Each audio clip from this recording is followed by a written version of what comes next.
Llámame, Anita Diso. Anita Diso, llámame. Llámame, Anita Diso. Anita Diso. Maganda!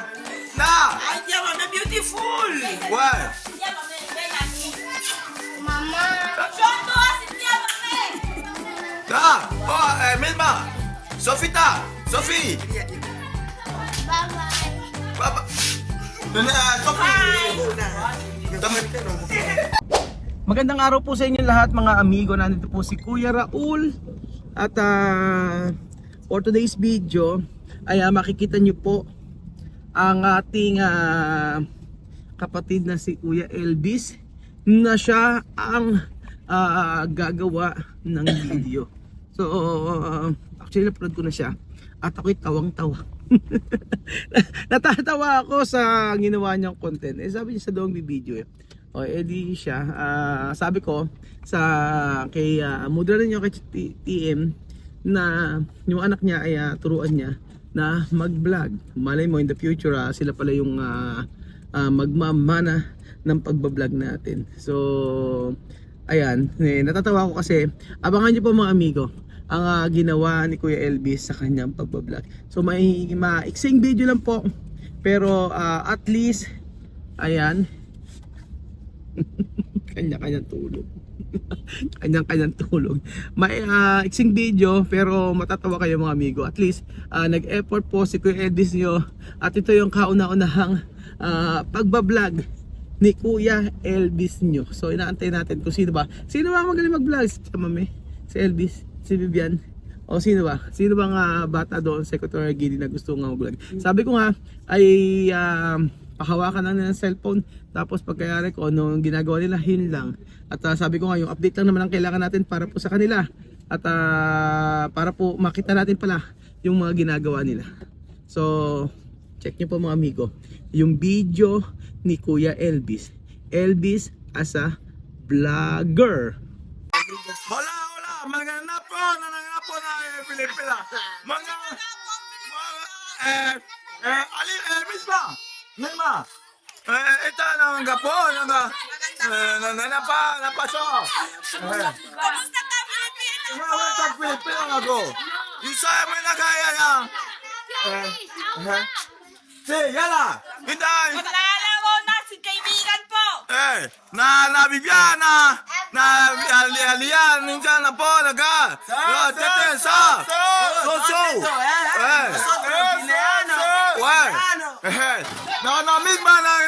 Na Milma na kapona ya.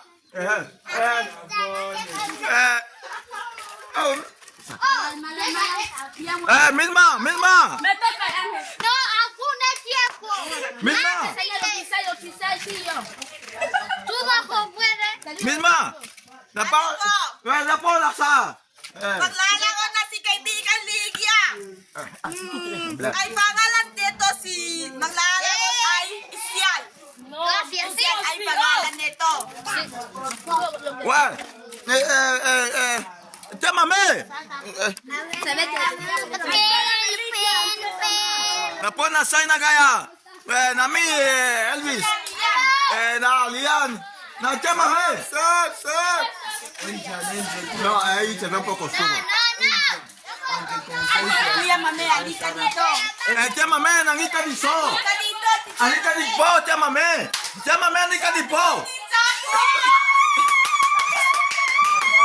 Anita Diso. Maganda! Na. Ay, llámame beautiful!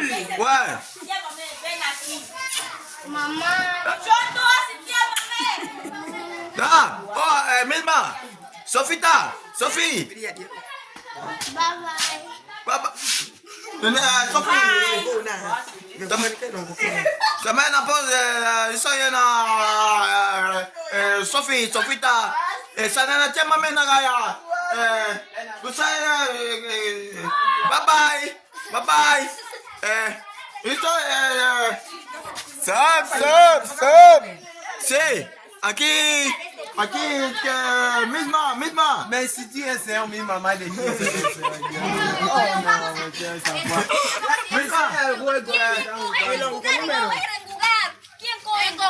Sí, misma. Daphne, ito pa yan. Pangalan nito si Daphne. Pangalan ni Daphne. Pangalan ni Daphne na Panglalaro ng Asian. naman siya na de piso.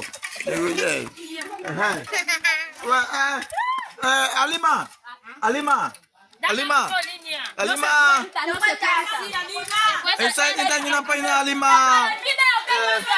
Kamusta Alima? Kumusta pa Alima? Okay lang ba? Alima. Ilan ba? Bien? Okay lang. Okay na lang. ¿Qué has hecho? ¿Cómo se dice? ¿Qué has hecho?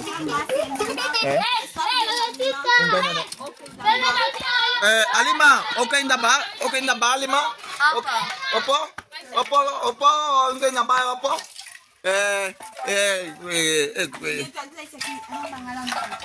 Aning nga ba ya? Aning nga ba ya? Anong pangalan? Aning pangaya? Aning pangaya? Anong pangalan? ¿Cómo te llamas? Marisa. Ay, pangalan nito si Marisa. Aning pangalan Marisa? Aning pangaya na? Anong pangalan to? ¿Cómo te llamas? Steven, aning pangalan Steven. Ano ito? Pangalan? Pangalan na si.